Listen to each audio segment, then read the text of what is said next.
We're Nick Lombardino and Zach Blumenfeld, co-founders of Cochran. Welcome to a special series on the Cochran podcast, Culture Starts Here.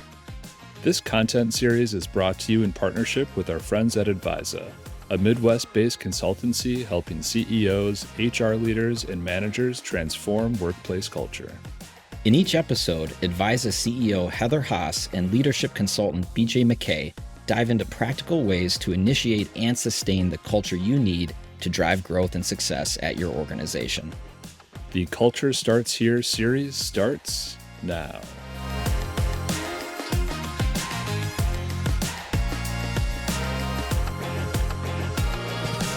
Hello, everybody, and welcome to a very special live edition of the podcast episode of the Culture Starts Here series with Advisa, part of the CultureCon podcast.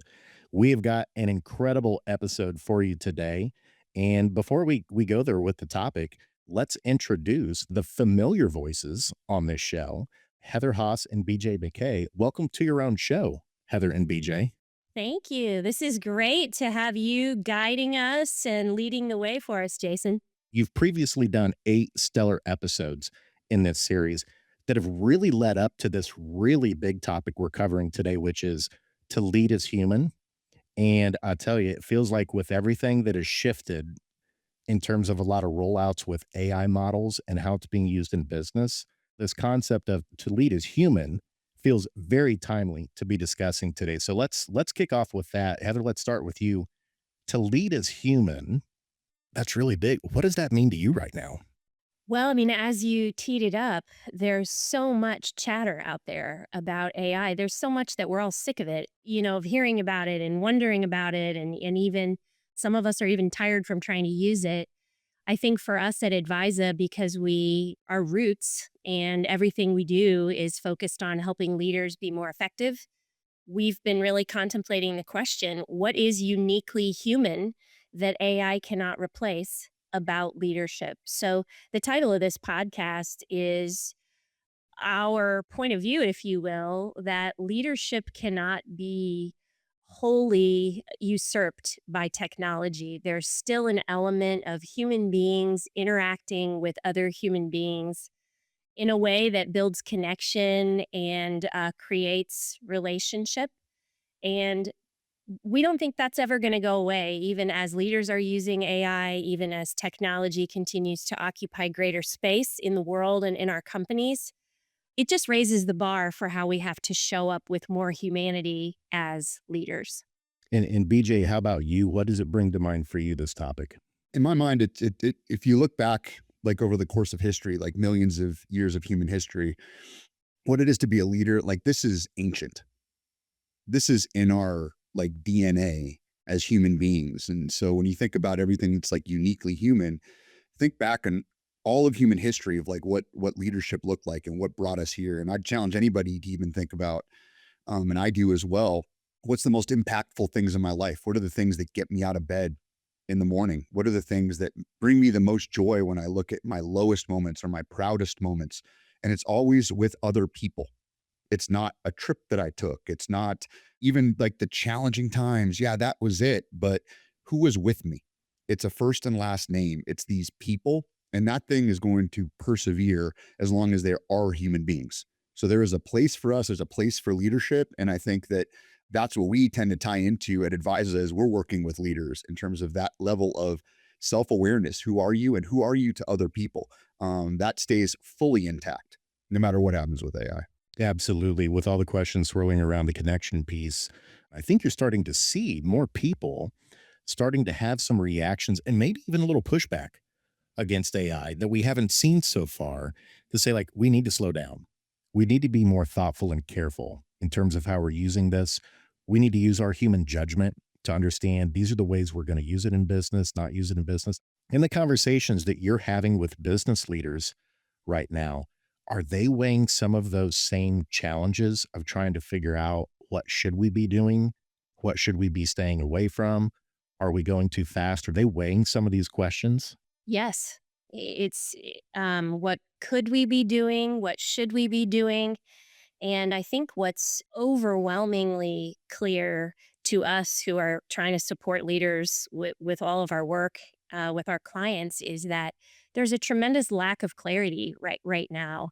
I think you have individual leaders who are some who are extremely eager. They've been leaning in, using different large language models, doing all kinds of cool stuff. You have some leaders who are kind of on the fence, doing a little bit, a few productivity hacks here and there, but nothing too big. And you have some who are really afraid and they're just waiting for somebody to like lay it out. Here's what you should be doing. So I think the fact that people are seeking that clarity and organizations, they don't quite have it yet. The organizational readiness to put together a plan or give the guidance or even just define the tool set. What we're finding in a lot of our clients is organizationally, most small to mid-sized businesses are not there yet. So you have this interesting delta between individual leaders who are taking matters into their own hands or just not doing anything at all. You've got that space between that and then strategically, what does the organization need or want people to be doing with AI? So I don't know, BJ, what are you seeing? I mean, you're on the front lines of talking to prospects and working with clients directly. I'd echo a lot of what you've shared, but I've also what I'm hearing from folks, what they're experiencing is the people that have been typically good in the organization, be it leaders or downchain to frontline leaders, that have been great at managing change, that have had broad perspective, that know how to use all kinds of tools and to manage disruption well in the past, tend to be thriving. They tend to be using this to really elevate work and make things easier. The people that were more sophomoric and were maybe not the best workers or just did not have the job competence or what have you. It's like the kid writing an essay question that they don't know the answer to. So they just keep writing it and they're outsourcing it to AI, and AI is not helping them. It's obvious that they don't know how to prompt. They don't know how to use the tool. They're trying to just, I need to do something here. They're kind of floundering. What you're seeing is kind of like if there's some form of a bell curve where the people that have always tend to lead well and to make great decisions on behalf of the business, that hasn't stopped. If anything, it's accelerated. But the distance between them and the rank and file is starting to grow seismically. Like, how do we bring them along? How do we replicate this? That's essentially the new challenge. And then they're into what Heather talked about. Systematically, as a business, where does this live? Where does this fit? How do we train people on how to do this so this doesn't keep happening, where we have 4 people out of 30 that are effective with this tool or doing something that's actually advancing the business? With that in mind, BJ, are those leaders, are they trying to understand how do we support the ones who maybe are struggling with this? Or are they focused more on the ones that are getting this? How do we continue pouring gasoline on the fire and keep moving that direction? Do you get a sense of like where leaders are trying to focus if they're starting to notice this pattern? The best way I can answer that is you have to understand that the clients that we work with are anywhere from like a 50 employee, second, third generation company upwards to a 1,000 employee Fortune 100 company. And, you have everything in between: software, finance, not-for-profit, government, all of these clients of our 450 plus that we work with at Advisa, it ranges everywhere. So the ones that tend to be smaller under less resources, I'm already wearing too many hats. And this is kind of floating in the background. I'm still trying to do work like I normally do. And I'm trying to, almost like Heather shared before, like, yeah, you keep doing that. You keep doing that out there. That's helping you. That's great. The further we go up in the chain, that's where it's like the temperature starts to increase. They were feeling a pressure. We need to do something about this because people are doing things and we don't have any control over it. And they're carrying our business card with them. So there's a growing tension in terms of that. It's really interesting you bring that up. There's a HBR, Harvard Business Review article that came out here pretty recently that was showing that the first signs of burnout really are coming from the people who embrace AI the most, and that it's not necessarily reducing work, but where we're at right now is it's intensifying work for a lot of people. And so, I sometimes wonder for those that are the high achievers that are, diving in head first and they're doing it. It seems like maybe many of them also are like, gosh, like I thought this was going to reduce maybe the amount of work. Maybe I'm putting in 4 or 5 hours a day instead of 8 to 10. And right now it seems like that's not necessarily the case, that maybe more is just coming their way. Heather, have you been hearing or experiencing anything with that where this conception of, oh, now that we're using AI, we're not going to be quite as busy, we're not going to be quite as burned out? It seems like maybe that's not the case yet. No, in fact, in our experience, starting to add AI into the mix, it just raises the bar for what it takes to be effective as a leader. It doesn't lower the bar. The stakes are higher because once, initially it can feel intense because there's the cognitive load of trying to do your day job, the things that you've always done, but you've also got this learning curve. I'm trying to now do this analysis and put the right prompt into an LLM, and you're floundering around trying to figure out how to use the tools. So you've got that learning curve on top of what you're already trying to do, but then it's the and now that some tasks that are more rote or transactional, as some of those things start to come off of a leader's plate, that's kind of when the fear sets in, when it's like, oh gosh, now what's left is I actually have to lead my team, cast a vision, give tough feedback, because that's what can't be replaced. AI can't get in a room with you and your direct report to have the tough conversation for you. You can use it as a thinking partner. You can, prepare, but you still have to have the presence and the skills to navigate that. So I think some of that intensity, it's the learning, it's the now I'm sort of exposed as a leader for the human skills that I have or don't have, because it's easy to hide behind sort of the tasks. But true leadership, when you actually learn how to delegate and build your team, what you should be doing is rising above being the doer. And even as a people leader, eventually you rise above just leading teams and people and you become a culture leader. But in our experience, a lot of people stay stuck. They're still doing. And so throwing the AI into a very busy day on top of everything else, when you haven't had the judgment and the clarity of like, what stays in my jar, my leadership jar, and what do I need to take out now that AI is here and helping me in these ways, but also exposing that I have some real development gaps as a leader over in these areas. I love that analogy of the jar. And my guess would be a lot of leaders are feeling like I'm getting a lot of stuff added into my jar. I'm not doing a good job of getting stuff out of my jar. Exactly. That's where we are. Yeah.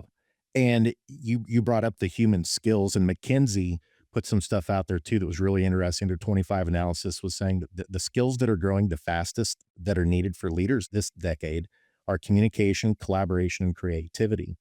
Not that they need to be better prompt engineers or any of those other things that you said. So, just supporting your point that it's stripping away a lot of things that may have been distractions or things that weren't really priorities for leaders, and really making them double down to use those skills or strengthen them if they were a little bit weaker. 100%. I mean, those three things that you mentioned, those are durable human skills. That's why I said at the top, technology is always going to come and go. I was just chatting with someone this morning in our company about how when he used to work at a former company, it was all about make sure as you're selling this software, you talk about it being in the cloud. This is cloud based. And nobody talks about the cloud anymore I because know who it's you're talking to. yeah, yes. Because it's not a thing. We're not that far away from people not even talking about AI anymore because it's in the water. It's in the air of everything we do. It's just part of it. So that's why what we teach in terms of change management and critical thinking and empathy and emotional intelligence and setting vision, that the things that leaders have to do to be effective, those are still the things. The exciting part that I don't think we're talking enough about, which is why we've really tried to lean into this space, is also AI can support leaders even doing the human things that much better. Creativity is never going to go away, but AI can maybe push your creativity to new heights. So that's just a small example. The premium on being inefficient should be looked at for a real leader.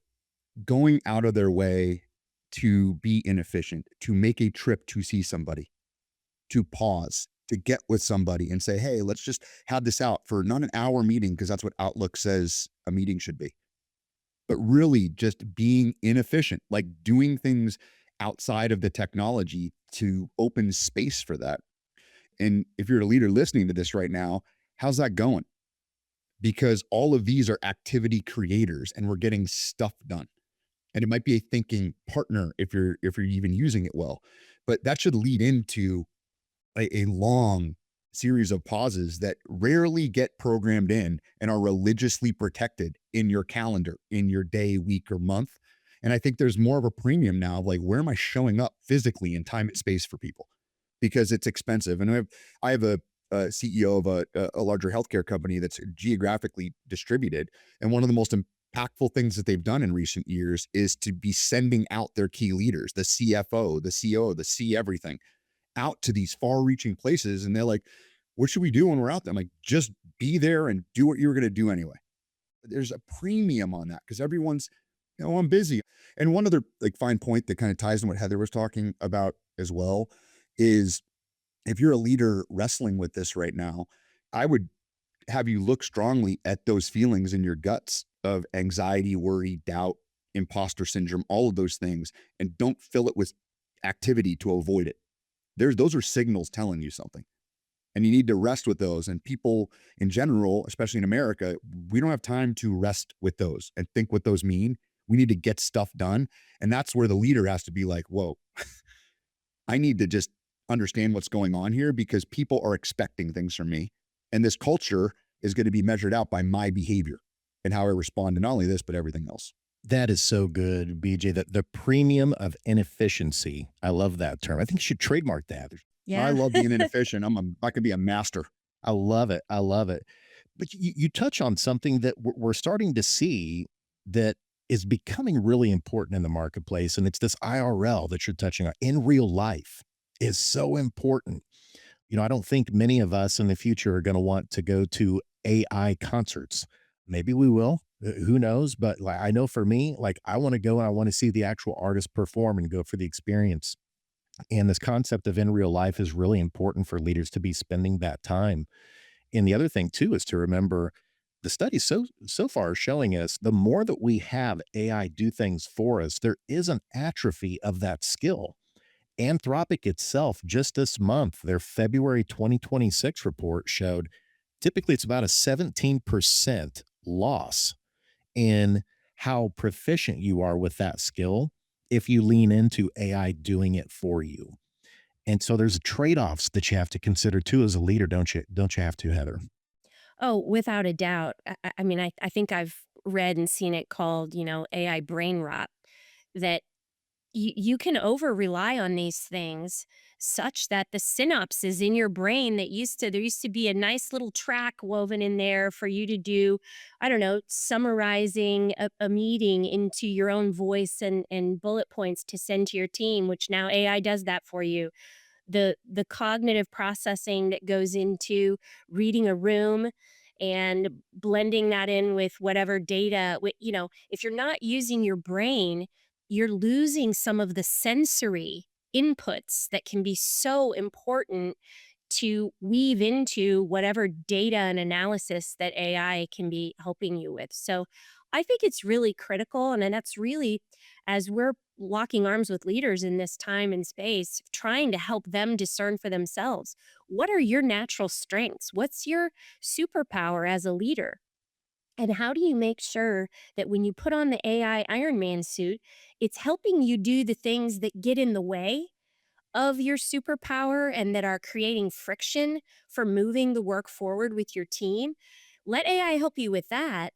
And then don't lose the thing that made you great to begin with, because we've still got to stay sharp cognitively. That's really, and emotionally. There's something when BJ was talking about showing up and being present.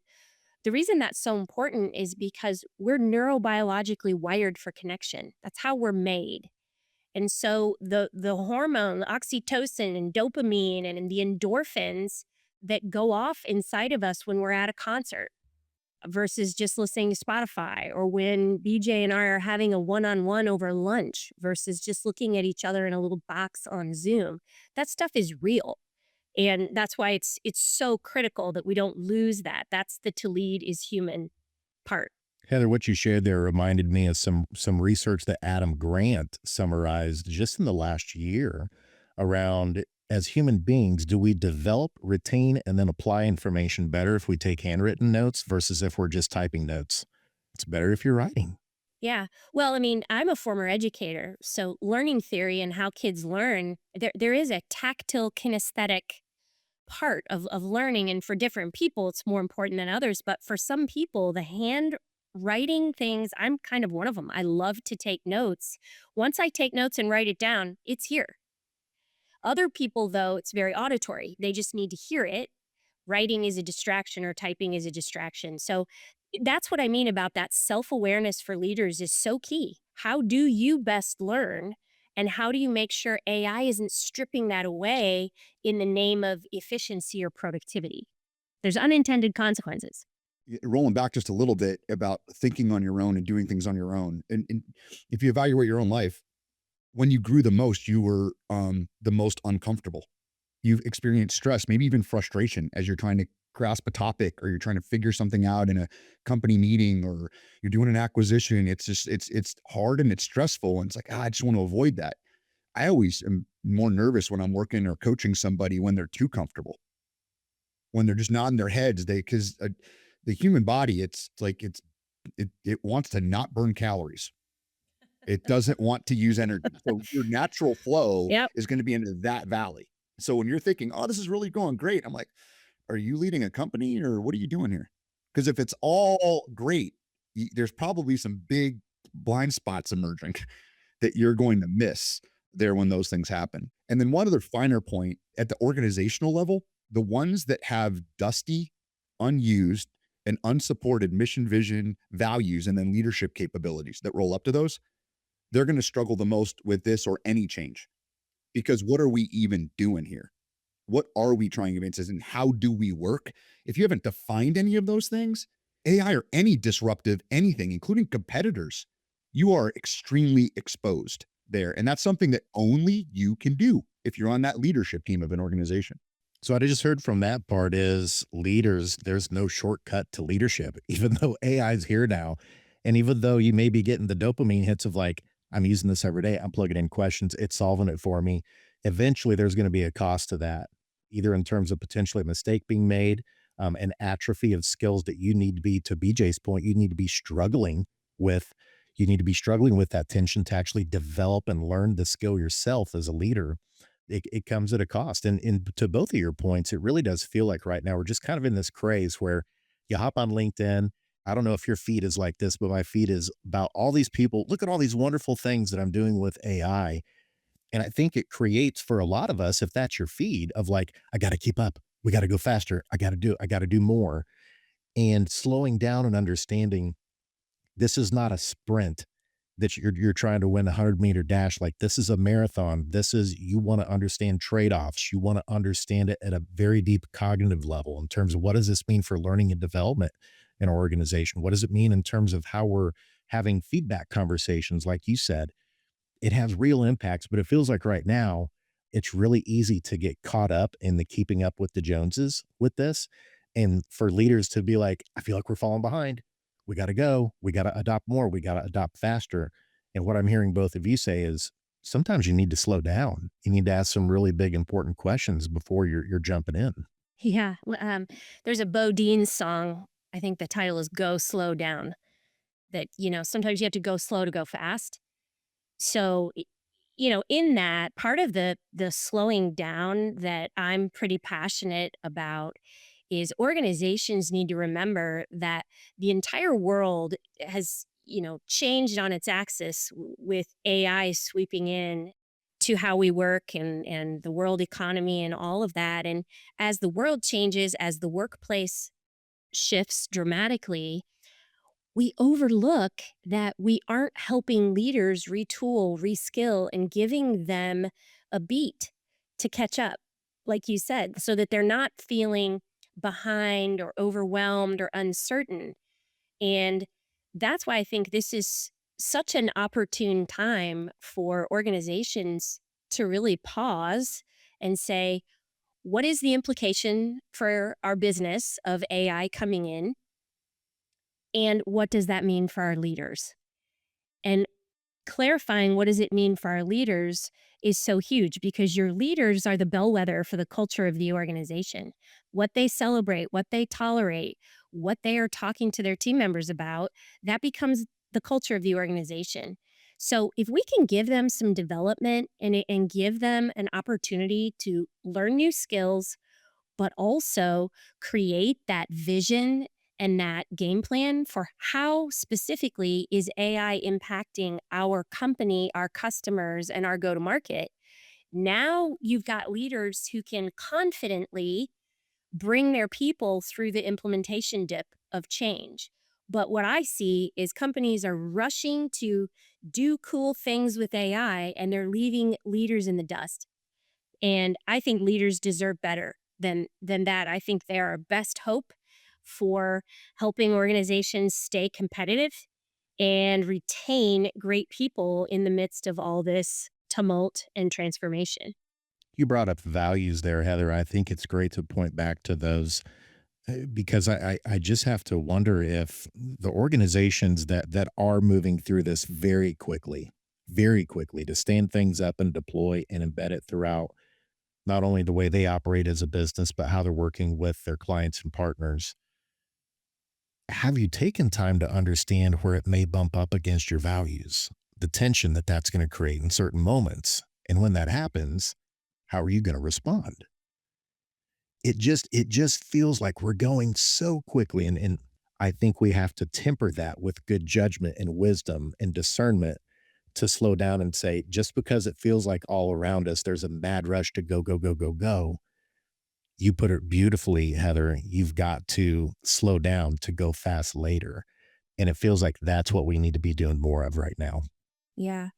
And, I should mention that in the slowing down, that's when leaders have an opportunity for their best thinking and the creativity to emerge about, well, what could we be doing well and effectively with AI?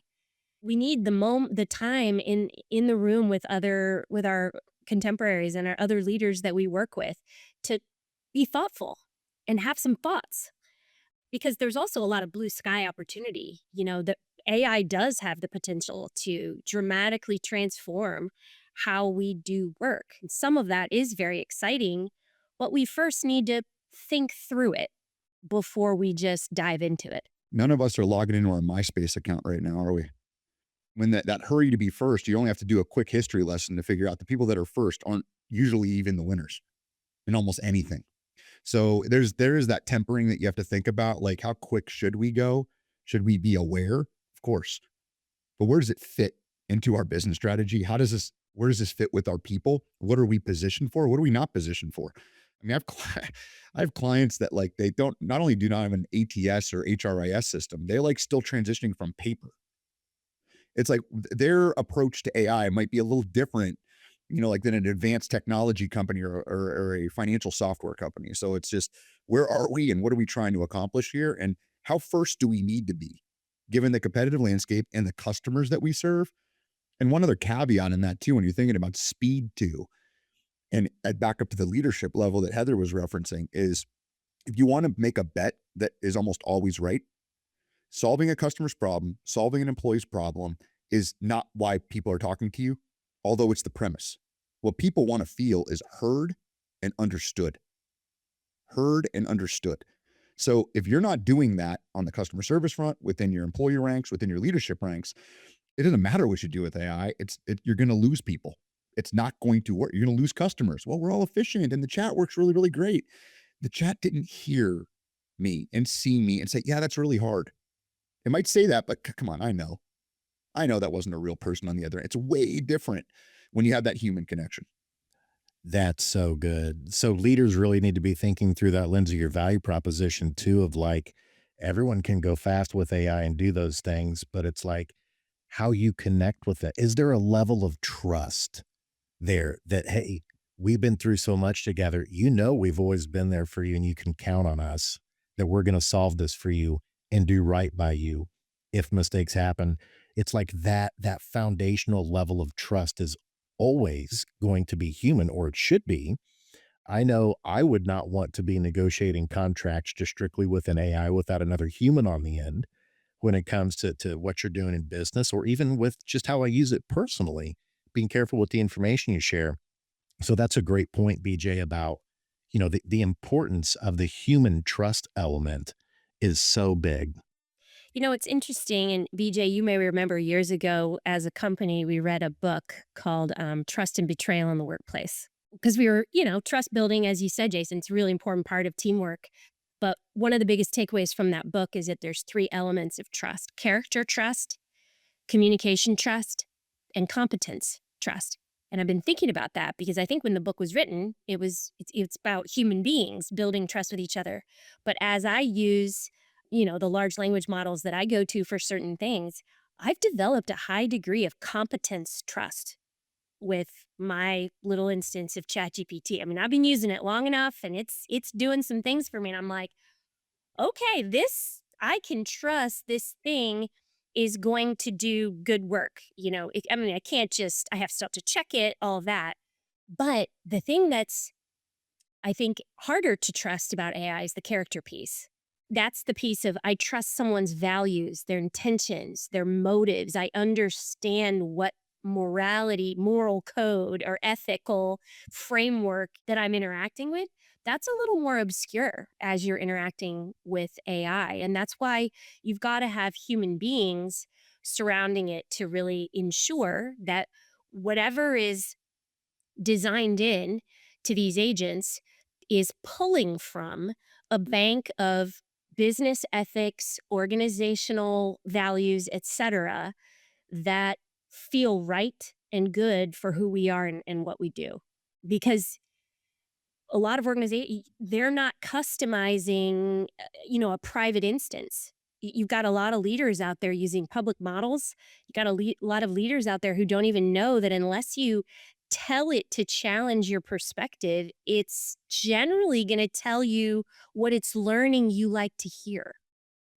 Ugh, that's kind of scary because we don't have all the answers. AI, one of the best use cases of AI is that it can reach into the world's largest library and pull back perspective and information that you weren't able to get on your own. That's really deep, and it touches on something around this concept of viewing AI. We're at that level now in terms of agentic capability, moving from generative to the agentic leap, where it's being used now, that it's an employee within the organization. About a year ago, Matt Burns at Atlas Copilot was the first one that brought this to my attention. He was talking about how in a lot of organizations, he's starting to see HR and IT merge and really an operating model of the two working together.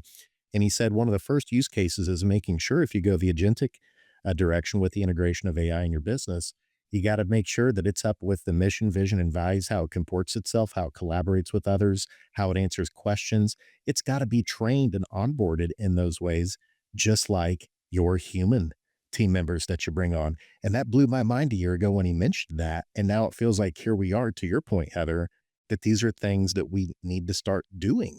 Absolutely. One of the things that we're working on is creating, a private leadership and culture studio for leaders who go through our programs. So it's a place, it's a system that leaders can interact with. It's got all the content, it reinforces everything they've learned in our programs. But we also have the opportunity to customize an agent with all of their cultural artifacts so that when they have a question about how do I give feedback to BJ, we've already trained it up that organizationally, these are our values, these are our leader capabilities, this is our history, these are our norms, this is so that rather than reaching into a public world's largest library, who knows what the influence is, let your leaders interact with a highly curated, safe instance of AI so that the advice they're getting back helps you propagate and scale your intentional culture. That's where you start to get this incredible cultural organizational impact only when you're taking that very customized, private, safe approach to how you design agents and even automations and workflows that may be happening. Did you ever imagine that you would be doing these kinds of things before? Like when you started Advisa, when you came on to Advisa, to think we're going to be doing this type of stuff to help train leaders in terms of bringing on AI employees and what that means. Did you ever think that that was going to be in the game plan? I didn't. I just work here. Heather's the boss. He hired me. No, I think that as all of these things come up, I've been working in this space for 16 years, doing all of this work and grew up here. At one point, I was the youngest, and now I'm the second most tenured to Heather, sitting right there as well. And it's the interesting thing when anybody talks about disruption, like our canvas that we paint on is human beings. So it's the one just variable that is for us. So whatever anything came, whether it was 2008 and this crisis and that crisis, you're still the same human being. We haven't changed really at all there going forward. So when it comes to like the arc of history and what's going to come next, you think this will affect you? And I'm like, are human beings going to be around? Yeah. Are they going to need to do stuff? Yeah. I feel pretty good. I feel like we're pretty well positioned to help people like survive, thrive, understand hard times, do meaning making, like enter curiosity, enter that zone of incompetence. Like one of my favorite quotes, it's on my bio on the website, is John Archibald Wheeler is a physicist. He says, as our islands of knowledge grow, so too do the shores of our ignorance.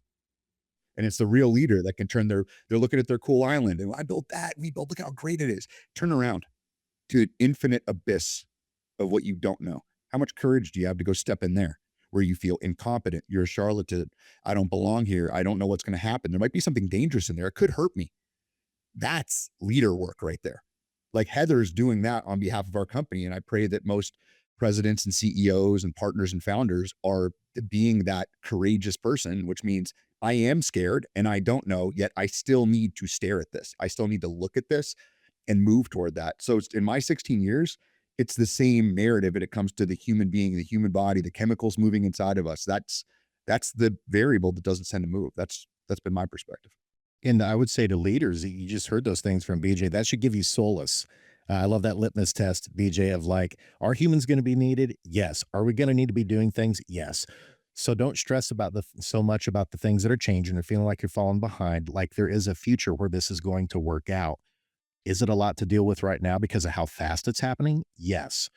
But that doesn't mean that you have to go faster and faster and make mistakes. Like you can still slow down and use wisdom and discernment, learn the readiness of your teams, and lean on the things you've already known and grown and developed over the years that are still going to apply in this situation, even though it feels like it's faster. An exercise to think about as you sit in this and like press into this and feel it is start labeling your attachments.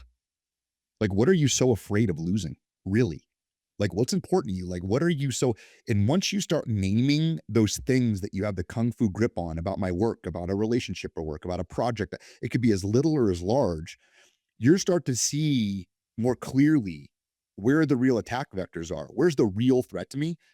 And when I take people through this exercise, it's much smaller than you think when it comes to what really actually matters to you and what makes you happy and thriving and where you see yourself at these different variables. I work in mentoring activities where I'm like, the best mentors, you when you're 80, when you're 40, and then you when you're 60. And like, what do you want that person to be saying about you? Not where you're at or how much money you have or anything, but like, what would make you proud of me now?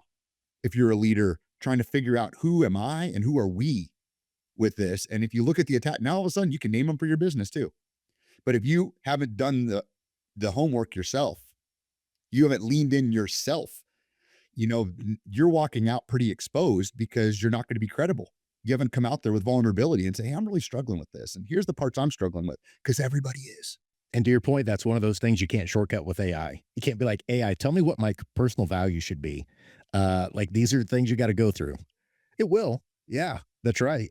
But it's one of those, you don't want to take the poison apple. Like this is stuff you got to go through yourself and spend a lot of time and ask other people around you that have worked with you and experienced working with you to get those perspectives to really understand and be grounded of who you are as a leader.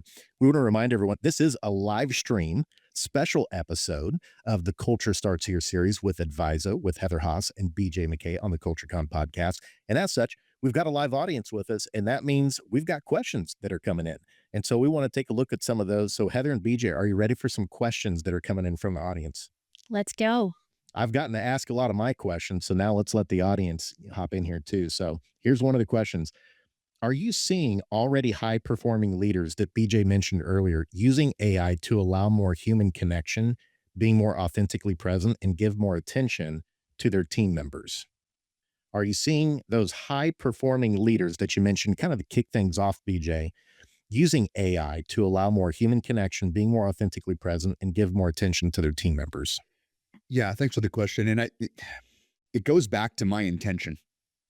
So if I've seen sales leaders that are otherwise great leaders that aren't really thinking about this the right way at all, they're really driving and leaning forward because what's their intention or their incentive? It's to create more revenue.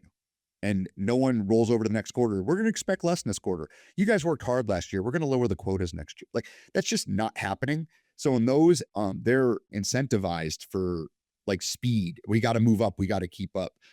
And I've seen others. It's been on the other end of the spectrum where they're pulling back and they're trying to get more time with other people. But the quickest answer to that is when you look at the intention behind those leaders, like what are they intending to do? And their incentives, if we put it in a business context, what are they incentivized to do for their job? Like whoever's name's on the front of their paycheck, Heather's is on mine, for instance, like that's the stuff that I'm going to try to move forward within an organization. So I think those are my two best answers to that question, given just the wide range of clients that I work with. That's really good. And if you had to redesign leadership development within this AI era, what are some of the things you're leaning into right now to try and equip leaders? Oh, I'm so glad that question came up because that is the question that we're answering this year as strategically. It's how do we need to change the way leaders learn?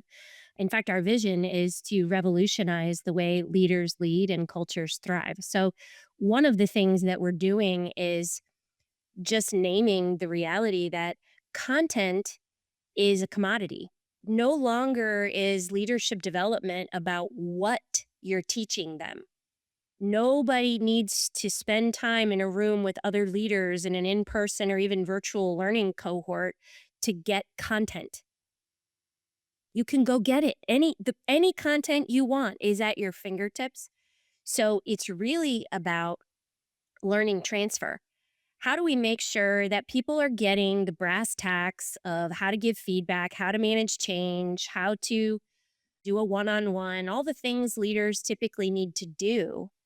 But how do we create more time in a cohort-based setting for practice and simulation? And most importantly, this is the frontier that we're stepping our toe into right now, using AI in the midst of that to do all of those things even better. Teach leaders how to use a large language model as a thought partner. Have the mindset that this is a teammate that I can tap and get perspective from before I design the way I'm going to approach Jason with this tough conversation. So there is a lot of creativity and thought that we're putting into exactly that question. I think the other thing we're doing to reimagine how leaders lead and how they learn in particular is actually giving them, like I said, a studio where they can practice what they learn. We've always given people when they go to learning programs a notebook. Here's your participant guide, and people get in their car after the workshop and they stick it on the passenger seat and it sits there until a month later they go back in to continue their learning journey and they're like, oh, yeah, they never open it. But what if there was a private instance of a studio where leaders could get real-time value out of going there because they're getting their perspective challenged? The studio and the agents within it know what their leader capabilities are. They know how they're wired. And so the advice that they get is fine-tuned and personalized. That's what we're trying to bring so that leaders have that kind of toolkit at their fingertips. And if their company isn't ready yet to organizationally create it, we got you. We're creating it. You can tap into ours until and if, maybe forever, but until and if your organization is at a place where they can start to create the clarity for you about what tools should you be using and what do we expect in the way of how you show up for your team. That's Can I so add just good. a caveat to that real quick, Jason, to what Heather shared? And if you're listening to what Heather says and you're like, that sounds great, like, how do we do it? I'd have you observe the growing chasm between knowing and being able to do. If anything, what AI did is it made it 1,000 times higher, that difference. And how are you addressing it? And they're like, well, how do I know it? Look at the results and look at your people. Like, you already are looking at the numbers. You're looking at what needs to be done to run your organization, and whatever you do, just watch. Watch what starts to happen when people have all the knowledge, like Heather shared, of every library in the world instantaneously. And now, obviously, then they'll just go do it, right? Yeah, like look at the fitness world, look at the diet world, like look at the finance world. There's no shortage of what to do. Here's what you do, just do it, right? You're good. Everyone's got six-pack abs now, right? Wrong. So when No, you look at no. your business, it's different people. Oh no, once we told them they understand it, great, prove it. Are you seeing that happen? That would be the zone where you're like, this might be something worth investigating. So Yeah, we gotta help them, give them the opportunity to practice it in community with other leaders, learn from other people's wisdom as they're starting to integrate some of these new tools. And we've got to give them a safe, curated place to do that so that they're not out on their own using a million different things in a very public, not safe way. So if I'm hearing you right, it's important to learn these things with other humans and in community together, not just in a vacuum on your own prompting with an LLM. I think so. There's nothing wrong with doing your own learning, but there's also an element of how human beings grow and learn and evolve that is social. There's a social emotional part of learning, and the emotional intelligence and the fear and the joy and the connection that can be experienced when you put people together in a cohort, especially in person, is a very powerful accelerant to learning. You got to support each other. You got to give each other feedback. We're going to practice something new that feels foreign. And I'm a little fearful of it, but I'm starting to trust the people in this room. That's why a lot of our learning experiences are 6 to 9 month journeys where leaders are building relationships with the people in the room over time. And when we read the reviews of people who have gone through our programs, often what they say is some of the greatest value I was able to get were the relationships I built with the people in the room and the learning that I realized as a result. I don't find that surprising at all. I'm just talking through my own lens. That's the stuff that has stuck with me over the years. Are those connections. And then you trust people to be like, I learned from them. They were right about this. I had a different perspective, but that turned out to be true. And they really helped me avoid making a big mistake here. And those relationships become so important with the trust. Well, I knew this would happen. Things are going by quickly. I mean, we're already 52 minutes into the live stream. We've got a few minutes left. And before we get ready to start wrapping up, we want to make sure we ask this question because it's a really important one that many times shows we may have blind spots, me in particular, in terms of what questions should I have asked. So I'm going to ask each of you this, Heather and BJ. What is something we should have covered today or I should have asked that I haven't so far? Anything come to mind for either of you? I don't know what the exact question that you could have asked that would have led to what I'm about to say, but a thought that I still have on the topic is that it takes me back to when I was a teacher all those years ago, my early career. Those people who know me and work with me will laugh, but I used to be the tech coordinator for the middle school where I worked. And I was sent to a training that Intel was putting on for teachers. And I was nervous and I thought I was going to this tech training to learn all of these whiz bang technical skills, right? So I get there, I get into the computer lab, I sit down at the computer, I'm ready to go. And I'll never forget, it was like this guided thing. In the first slide that popped up, it said, questions are our most powerful technology. And I'm like, what? Okay. What I thought was going to be a tech training was actually a training teaching us that it doesn't matter what technologies kids are supposed to be using. The most important thing is that we know how to design questions that are going to lead us to answers that are relevant and important problems for us to solve. And I think that's still true today. Even though we're learning how to use a large language model and use agentic AI to do certain things, questions, human beings with their brains and our histories and our emotions, we still have to ask the right questions. They're going to take us to the places that we're meant to go. And a lot of what I think leadership development today, the revolutionizing of it is really about making sure leaders are able to identify what to ask and that they can continue to manifest their curiosity, to wonder, imagine what's possible. That's where the cool stuff starts to happen with AI. But we've got to have the curiosity and the questions to kick it off.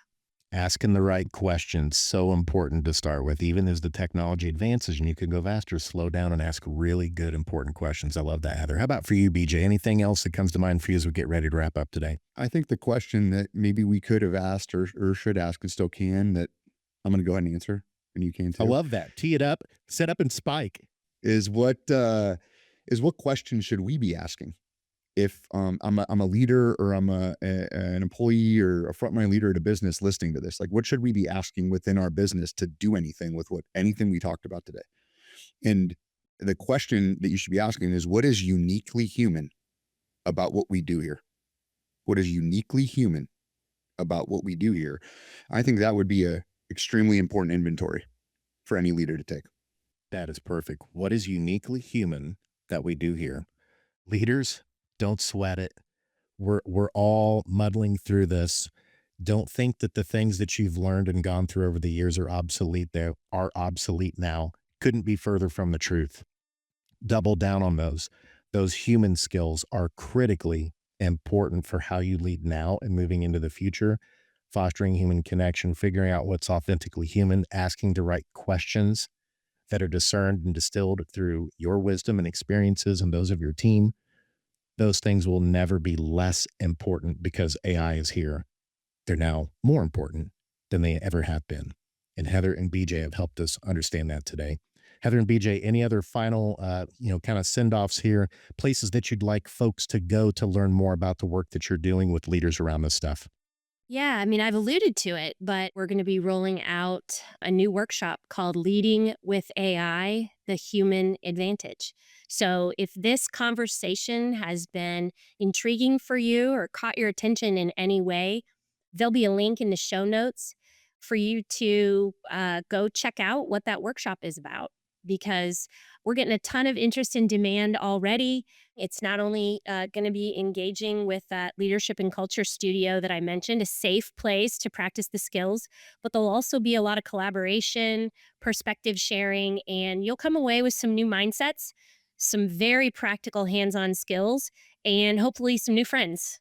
Perfect. And for those who were joining us live today, if this is the first time that you've gotten to have the opportunity to learn from and hear from Heather and BJ, go back and listen to their other podcast episodes on the CultureCon podcast, the Culture Starts Here series, really important from Advisa. And then make sure you go to that workshop.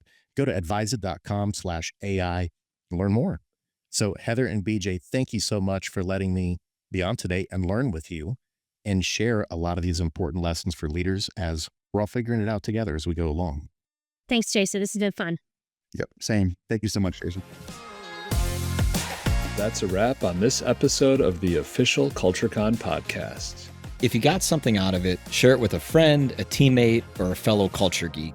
And don't forget to hit subscribe so you never miss an episode. And if you want more ways to stay connected and inspired, check out our upcoming events page for a full listing of webinars, workshops, and conferences. You'll find the link in the show notes, and we'd love to welcome you to a CultureCon event soon. Until next time,